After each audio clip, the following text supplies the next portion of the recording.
It's been a long day. You just want to get home, relax, and play a game, but you scroll down your list and list of games, and none of them are quite doing it for you. Sure, they're good games, but that one's a bit too intense, and you've done all the side quests in that one, and it's been a while since you've played that one, and you have no idea what's going on with the story right now. It's a common problem, so allow me to offer you a solution. Simulation games.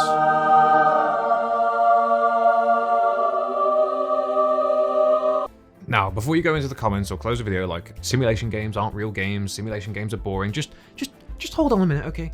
Just hear me out, please. First of all, you clicked on the video. The title made it pretty clear that we were going to be talking about this subject. What are you doing? And second of all, simulation games are fun, okay? They just are, honestly, I promise. Please, where are you going? Please, come back, don't leave me, please. I mean, no one's out here denying the success of the Sims series, but I don't really mean these types of simulation games. I'm not talking about the immersive sim genre either. I mean these types of games.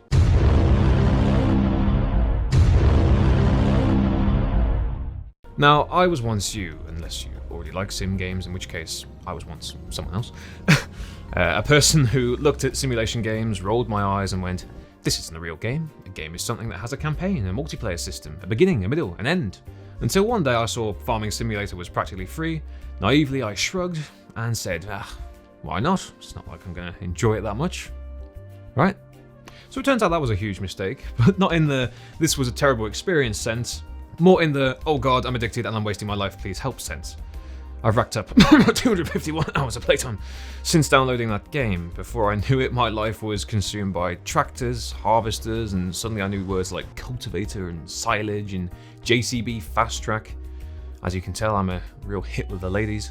And so my journey down the simulation rabbit hole began. Euro Truck Simulator, Cooking Simulator, Microsoft Flight Simulator. The word simulator is losing all meaning to me right now. These games do their best to put you in the seat of a person who actually works in that industry or environment, and more often than not, you have to do everything yourself. In Flight Sim, you have to turn the engine on, lift the landing gear, and do all the other stuff. There are no shortcuts, this ain't no Mario Kart. You ain't just gonna hold A to drive forwards, oh no. We're playing adult games now. That makes it sound like we're playing like dodgy games. I'm gonna try it again. There are no shortcuts, this ain't no Mario Kart, you don't just hold A to drive forwards, oh no. No, we're playing the adult games now. Look, I can roll down my damn windows, can you do that, Mario? Can you? What's that? You don't have windows? Pathetic! The reason I believe these games allow you to chill more so than other genres do is because you aren't constantly being told what to do or how to do it, or why. Games like this offer hours and hours of gameplay without having to rely on any sort of campaign. They drop you into the world, show you the ropes, and literally that world is your oyster. If you want to raise livestock, you can do that. If you want to go on an insane road rampage, you can do that. They give you the tools to do what you want and when you want to, but without the external stresses you might find in a free roam game. There's no side quests or main story that keeps poking and prodding you saying, hey, save the world already. It's just you and your fields of wheat, and oh my god, I've finally found peace.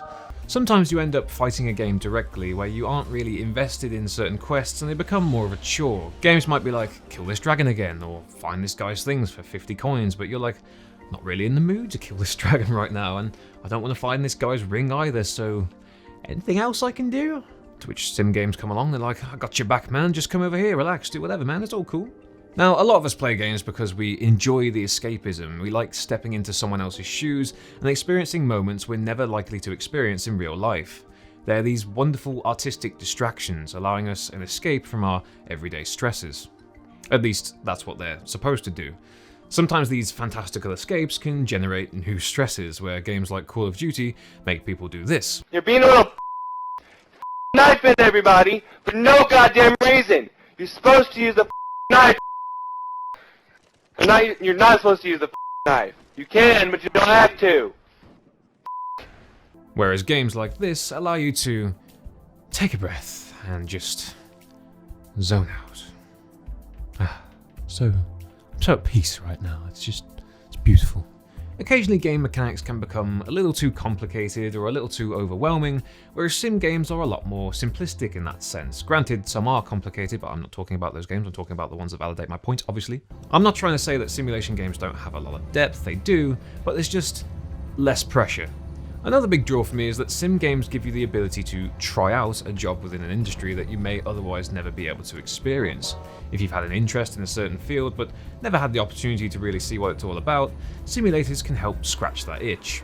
They're no substitute for the real thing, of course, but they're completely consequence-free, and you have the freedom to explore the role at your own pace, without the pressure of, actually having to have it as your job. Simulation games, thanks to platforms like YouTube, have had a bit of a renaissance lately. It's been able to shed light on more recentish games like Cooking Simulator, and it is indeed a good light. The popularity of goofier titles like Surgeon Simulator has given rise to slightly less serious takes on the genre, but overall it's been great to see simulators become more of a household genre, and we can see examples of some really pioneering the industry and pushing the boundaries of how far a simulator can go. All in all, simulation games shouldn't be dismissed as these one-trick pony, gimmicky, low-budget titles. There's some bad ones out there, sure, but they aren't all like that, and the ones that do the whole simulation thing right deserve to be explored. Who knows, you might just find what you're looking for. Thanks so much as always everyone for watching, really appreciate you sticking with us through these. This one was a big collaboration between myself and Cameron, who's my editor and basically does 90% of the work, and I just talk into my microphone like an idiot. But yeah, really appreciate you guys. Keep an eye out for the next one, subscribe and like it and all that fun jazz, and we'll see you soon.